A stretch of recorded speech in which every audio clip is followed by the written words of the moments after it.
la conferencia de cierre de esta jornada. Tomo la palabra para presentar brevemente a Antonio Martín Arquiles. Es, en fin, muchas cosas, pero desde el punto de vista académico es ahora mismo profesor honorario, por tanto reconocido por nuestra universidad, la Universidad Autónoma de Barcelona, como persona que tuvo una trayectoria larga en la universidad, en el Departamento de Sociología, y fue el director del Instituto de Estudios del Trabajo, y en el grupo, el instituto que sustenta, entre otros, el proyecto INCASI, y que ha servido para muchos de nosotros y nosotras referente intelectual y de reflexión sobre el mundo del trabajo, sobre el mundo de las desigualdades también, y a quien le agradecemos enormemente sus aportaciones, tanto en el proyecto de INCASI 1, como ahora también, como lo tenemos como profesor emérito del proyecto, con sus reflexiones y sus aportaciones a lo largo de distintos aspectos que hemos incorporado dentro tanto del modelo AMOSI, tanto dentro de las lógicas de análisis de las desigualdades en el proyecto. Agradecemos mucho que nos haya atendido a esta invitación a la conferencia de hoy y sin más le paso la palabra. Gracias, Antonio. Buenas tardes, ¿me oís? ¿Me oís? ¿Me oís? Sí. Sí. Vale. Bueno, pues entonces, en primer lugar, quiero agradecer la invitación, agradecer el trabajo de organización tanto de Pedro, de Sandra como de Vincenzo, y además agradecer a las personas que han hablado esta tarde, que me han brindado la oportunidad de aprender, de tomar nota, especialmente desde la perspectiva de un jubilado, que esto siempre refresca las ideas. Bueno, en primer lugar, el título de mi intervención es Empleo y participación salarial de las mujeres, una tipología entre Europa y América Latina. El periodo es 2008 a 2023 y pasamos a la siguiente transparencia, donde presento el sumario, es decir, una introducción con objetivos, el planteamiento teórico y el modelo de análisis que sugiero. Después, en tercer lugar, un análisis descriptivo. En cuarto lugar, una tipología de regímenes de género y los factores que parecen determinantes en la configuración de esos modelos, y finalmente apuntar algunas conclusiones. Pasamos a la siguiente, y la idea es que la justificación es la relevancia que tienen cada vez más las tipologías para comparar, para reducir la complejidad, para buscar similitudes y diferencias entre países. Y en este sentido, yo creo que también es importante considerar la importancia que tiene la variable género en el conjunto de las desigualdades. La desigualdad general en los ingresos, en buena parte, se explica también por la contribución que hace a ella la desigualdad de género en los ingresos. Hay dos problemas que quiero abordar que vienen de una crítica larga desde los años 90 al libro de Spin Andersen, Los tres mundos del bienestar. Entonces se criticaba que le habían faltado abordar dos cuestiones. Por un lado, la perspectiva de género estaba muy centrada en la figura del male breadwinner, ya se ha dicho esta tarde, y por otro lado, las tipologías han dejado fuera a América Latina e incluso han dejado fuera los problemas de sincronización entre el modelo de empleo, el régimen de bienestar y la reproducción. Precisamente el objetivo de esta comunicación es, por un lado, analizar la participación de las mujeres en la tasa de empleo y en la masa salarial, y por otro lado, analizar comparativamente los países europeos y latinoamericanos, teniendo en cuenta precisamente esas tres dimensiones que apuntaba: modelo de empleo, régimen de bienestar y reproducción. Pasamos a la siguiente. Y aquí vemos que efectivamente el planteamiento teórico del modelo de análisis se basa, en primer lugar, en observar la tendencia al aumento del empleo femenino que ha contribuido a reducir las desigualdades. Esta es una respuesta que ya da posteriormente Spin Andersen, que presta atención al aumento del empleo de las mujeres en los países escandinavos, especialmente en el sector público, y en este sentido el empleo en los países nórdicos tiene que ver mucho con el desarrollo propio del estado del bienestar, es decir, con educación, con sanidad y con el empleo en la administración pública. Ello ha propiciado lo que Pedro ha llamado antes el círculo virtuoso, es decir, una fuerte sindicalización, un empoderamiento de las mujeres, un empoderamiento de los sindicatos, de las fuerzas de trabajo, y esto además también se explica porque el crecimiento del empleo femenino se implica también por el tránsito desde la sociedad industrial a la postindustrial ya desde los años 80. Hay otro elemento que sugiere Colin Crouch, que hay que tener en cuenta que los patrones de comportamiento de los modelos, y especialmente en relación al empleo femenino, tiene que ver mucho la cultura protestante, el individualismo por un lado, versus el catolicismo, el papel del familismo en las culturas mediterráneas del sur de Europa. Bueno, en todo caso, lo que se ha comprobado desde los años 80 para acá, con el desarrollo del sector servicios y el cambio de la población rural a las grandes ciudades, es que la familia extensa ha ido disminuyendo y en su lugar ha ido creciendo la familia nuclear y el individualismo. ¿Qué sentido tiene hablar hoy de activación? Bueno, pues tiene un sentido desde los años especialmente 80, mediados de los 80, para acá estamos asistiendo a un problema demográfico, envejecimiento de la población, disminución de las cohortes de jóvenes que entran en el mercado de trabajo, el auge de la economía de servicio, y por tanto se ha puesto de relieve la idea de movilizar y activar el empleo femenino. Entre otras cosas también porque ha sido un mecanismo para reducir la presión migratoria. Por otro lado, volvemos al anterior, por otro lado, en cuanto a la siguiente, aquí, las políticas activas de empleo, es decir, la idea de activación, la idea es que la activación es la anterior, ahí. La activación tiene que ver precisamente con la idea de movilizar a los recursos de empleo femenino, porque seguían las políticas del Estado social activo, o la idea de la activación se inspira en el principio liberal de que todos los barcos flotan con la marea alta. Por tanto, ha sido prioritario la formación, el reciclaje de los desempleados y la empleabilidad continua a lo largo del ciclo vital. Y en este sentido ha jugado un papel muy importante en las políticas de conciliación, desde los mediados de los años 90, especialmente para acá.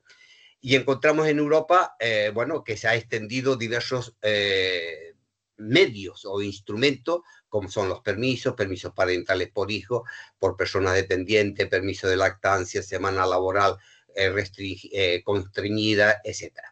También la flexibilidad horaria, el trabajo a distancia, el teletrabajo, la semana laboral comprimida y sobre todo también la introducción de incentivos hacia la movilización, por ejemplo, beneficios fiscales, incentivos al retorno al mercado de trabajo, compensación por maternidad, subsidios por hijos menores, guarderías públicas y de empresas. Es decir, hay una panoplia amplia de medidas que es muy difícil resumirla, pero grosso modo aquí estarían las principales medidas de conciliación de la vida laboral y familiar que se ha venido instrumentalizando, impulsando a través de la negociación colectiva. Pasamos a la siguiente. Por tanto, los sindicatos han tenido un papel importante. Pasamos a la siguiente diapositiva.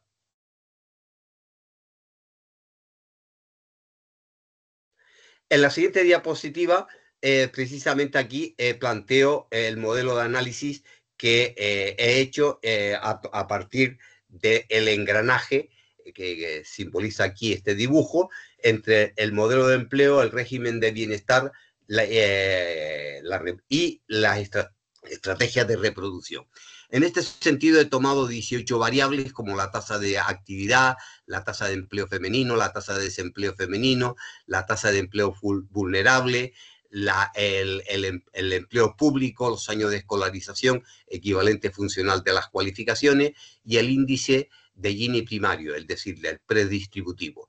También, en cuanto al régimen de bienestar, he tomado el índice de instituciones redistributivas, el gasto social público en porcentaje sobre el PIB, la tasa de fiscal, la línea de pobreza y el índice de Gini-Post. Y en cuanto a estrategias reproductivas, he tomado la tasa de participación de las mujeres en los salarios, el apoyo a la conciliación mediante incentivos para la activación del empleo femenino, el número de madres trabajadoras a tiempo completo, madres trabajadoras a tiempo parcial, mujeres con empleo a tiempo parcial, y la desigualdad de género es un indicador integrado de salud, empoderamiento y estatus económico. A partir de aquí he hecho, en la siguiente diapositiva, vamos a ver los resultados. ¿Qué resultados he encontrado? En líneas generales, en esta pasaré muy rápido, lo que se observa es que hay una brecha en muchos países entre hombres y mujeres. Esa brecha tiene que ver con que en los países nórdicos, por ejemplo, las tasas de actividad femenina son altas, aunque también, por ejemplo, es alta en Bolivia, aunque no tiene el mismo significado.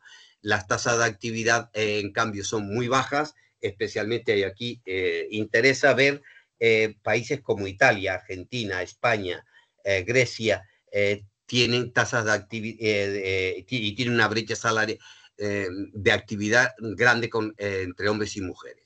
Pasamos a la siguiente. Yo creo que aquí más interesante es la siguiente, porque este tema es menos trabajado, es la participación de las mujeres en los salarios. Y hay aquí una observación importante, que es que no hay una relación lineal entre la participación de las mujeres en el empleo y la participación en los salarios. Pero valga decir que, como dato optimista, porque esta tarde también he oído, hay un trasfondo de pesimismo muchas veces en el ambiente en general del mundo occidental, pero el dato optimista es que desde el año 2000 viene creciendo en la mayoría de los países de América Latina, como Argentina, Bolivia, Brasil, Chile, Uruguay, o aquí Francia, España, Italia, Grecia, Portugal, viene creciendo la participación de las mujeres en los salarios. Hay más gráficos respecto a otros países, pero en general se observa una tendencia optimista que tiene que ver con diversas cuestiones, entre otras cosas también la movilización de las mujeres, la presión de las mujeres, la presión del movimiento feminista, además de las necesidades demográficas de los mercados de trabajo. Pasamos a la siguiente. Y aquí vemos, a continuación, vemos que efectivamente estas dos variables no convergen, sino que muestra una diferencia, entre otras cosas porque la no convergencia tiene que ver con la composición del empleo femenino. El empleo femenino en buena parte está en sectores de bajos salarios y de baja productividad.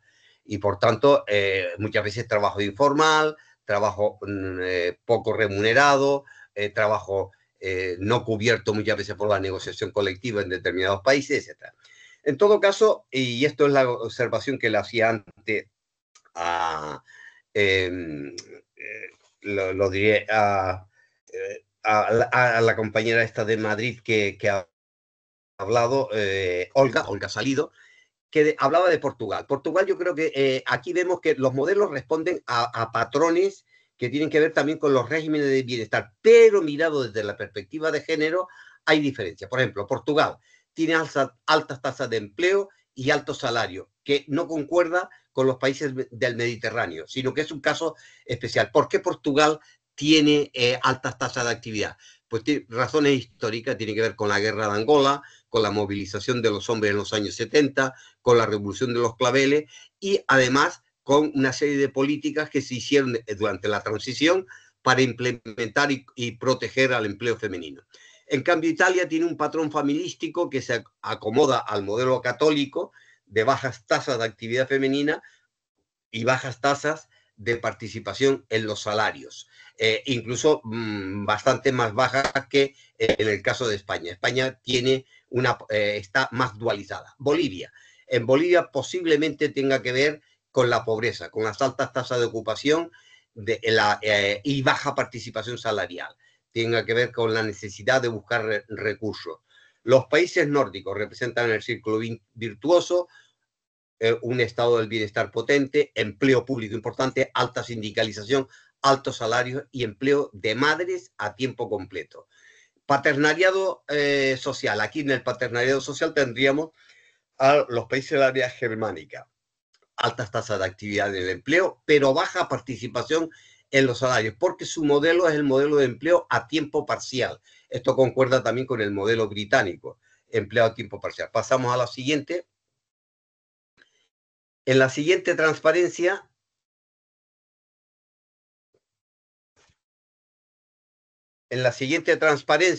vemos las distancias que hay entre los distintos países. Aquí resalta rápidamente de color azul que los países del número 4, los países de América Latina, que se pueden considerar como regímenes duales o segmentados y de tipo asistencialista, tiene en términos de distancias euclidianas, tiene una gran distancia con respecto al modelo escandinavo o una gran distancia con respecto a los países del este de Europa o también a los países del Mediterráneo.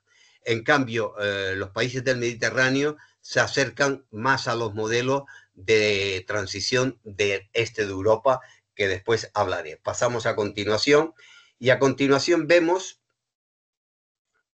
en dos ejes, veremos cómo se ubican estos países.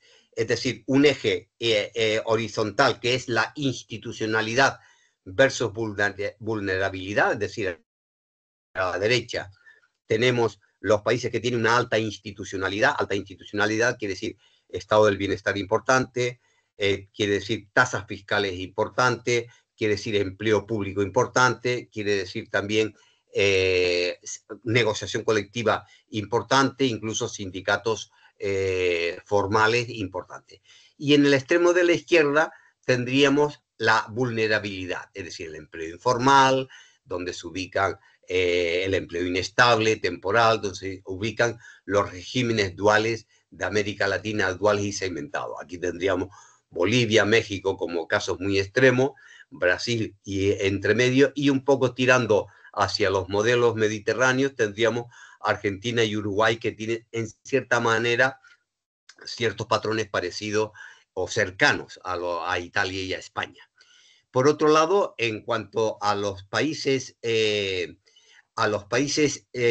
área del paternariado social que están arriba, es decir, son países que tienen mucho empleo a tiempo parcial de las mujeres, son países que tienen una participación en los salarios de las mujeres relativamente moderada, pero son países que tienen un sistema de negociación colectiva y de economía coordinada y ofrecen también protección de seguros sociales, de bienestar y, por tanto, servicios de guardería que facilitan la movilidad de las mujeres. Por otro lado, el régimen más avanzado podríamos decir que es aquel inclusivo, que tiene trabajo a tiempo completo de las madres, y aquí tendríamos una alta tasa de actividad y de las mujeres, alta participación en los salarios, importante empleo público, y aquí este modelo se correspondería con el que llamamos de doble ingreso de hombres y mujeres en el hogar. Mientras que el modelo de arriba, donde figura Holanda, el modelo del paternariado, es de un ingreso y medio, es decir, porque es el trabajo de las mujeres a tiempo parcial. Debajo tenemos los países del este de Europa. Los países del este de Europa tienen una gran heterogeneidad, pero si algo ha quedado del antiguo régimen comunista es una red de guarderías y de servicios que hace que en algunos países tengan tasas de actividad altísimas, como por ejemplo Polonia o Hungría, por poner, o Estonia. Tienen altas tasas de actividad de las mujeres importantes, aunque la participación en los salarios es moderada.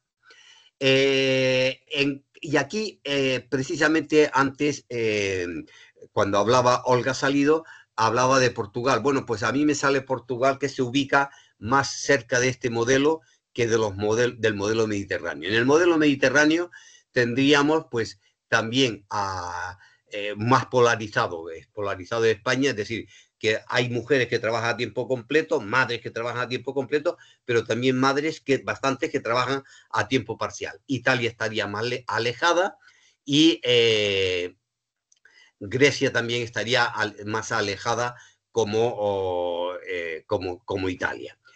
Pasamos a la siguiente y aquí en esta gráfica podríamos ver, no me entretendré mucho por el tiempo, por no abusar, tendríamos en definitiva los detalles de cada una de las variables, de 12 variables.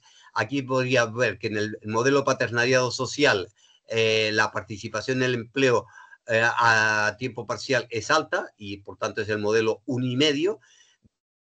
Después tendremos el modelo inclusivo, que es el modelo socialdemócrata, el de alta participación a tiempo completo y de doble ingreso, el modelo de transición desigual de doble ingreso, aunque no son la participación en los salarios no es alta, los modelos duales de América Latina y que básicamente las políticas de conciliación de la vida y laboral son de reciente factura. Por ejemplo, me acuerdo ahora mismo de México, que no ha ratificado el convenio 146 de la OIT sobre la igualdad de trato para las mujeres en los convenios colectivos, por poner un ejemplo, o decir también que en América Latina el problema es también que el servicio de guardería de prestaciones de 0 a 3 años no parece muy desarrollado. Y de hecho, el desarrollo de la legislación es bastante reciente y a ello se añade también la fuerte desprotección por el trabajo informal. Pasamos a la siguiente y aquí nos preguntamos cuáles son los factores determinantes en la configuración de los modelos. Pasamos, por favor. Aquí, si nos preguntamos qué factores determinan o están muy asociados a las tasas de actividad, no cabe duda que el apoyo a la conciliación mediante incentivos y beneficios fiscales es importante, como el trabajo también a tiempo parcial de las mujeres es importante para las tasas de actividad, insisto. El papel de las instituciones redistributivas, la guardería, es importante también para movilizar el trabajo femenino, pero se asocia de manera negativa con el empleo informal y con el empleo vulnerable. Mejor dicho, con el empleo informal facilita la movilización femenina, pero no le permite acceder a los derechos. Y pasamos a la siguiente transparencia. La siguiente transparencia tiene que ver con la participación en los salarios de las mujeres. Y por tanto, la pregunta es ¿qué factores determinan la participación de las mujeres? En los salarios. Es muy importante el trabajo a tiempo completo y el trabajo a tiempo parcial. El trabajo a tiempo parcial es importante a tiempo completo en los países nórdicos, pero en general a tiempo parcial tiene una puntuación importante. Los años de escolaridad, es decir, las cualificaciones, las mujeres se encuentran empleo o buscan activamente empleo, especialmente si están cualificadas. Acordémonos aquí del papel del sector público que emplea mano de obra cualificada, los incentivos a la conciliación y se relaciona de manera negativa el desempleo. En conclusión, pasamos a la siguiente diapositiva y en conclusión podíamos volver a los dos objetivos iniciales. Objetivo 1, participación de las mujeres en los salarios tiende a aumentar. Ese es el dato optimista, pero no hay una convergencia. No hay una convergencia por el problema que ya he dicho, la estructura salarial, la estructura ocupacional por género y la segregación sectorial. En todo caso, se observa una bipolarización. Empleos cualificados del sector público versus empleos vulnerables en el sector de servicios. También hay una marcada resistencia. Perdón, es que tengo alergia. Es la primavera. Hay una importante resistencia que probablemente tenga que ver con factores culturales, por aquello que decía Colin Crouch de la influencia del catolicismo y de los patrones culturales en relación a la división sexual del trabajo. Italia, España, Grecia, México, Argentina y Uruguay, digamos, tienen brechas importantes tanto en salarios como en empleo. Y desde la perspectiva de género, yo creo que es interesante seguir indagando por aquí, porque hay variaciones en las tipologías, es decir, no todos los países se acomodan a las tipologías previamente o teóricamente establecidas cuando se mira del género. La mirada de género nos lleva al punto 2. El punto 2, precisamente, para mirar el género hay que mirar la sincronización entre el empleo público, el bienestar y la reproducción. ¿Qué factores influyen? El empleo público, porque ofrece empleo cualificado de alto salario, además de empoderamiento y sindicalización. Influye las políticas de conciliación, que soporta con incentivo la movilización de las mujeres. El nivel de cualificación influye en la movilización, es decir, es un factor de motivación y de expectativas también. El empleo informal contribuye, pero contribuye también a la desigualdad, al menos en cuanto a los derechos. El empleo en los servicios públicos juegan un papel importante, como las guarderías, los beneficios sociales y fiscales. Y finalmente hay que subrayar la importancia de la sincronización del engranaje, porque reduce los costes de producción. En definitiva, la movilización del trabajo femenino es diferente de la de los hombres y, sobre todo, contribuye a explicar los modelos. Hasta aquí, muchas gracias por vuestra atención y espero algún comentario. Muchas gracias, Antonio. Celebramos este avance tan interesante en este tipo de teorización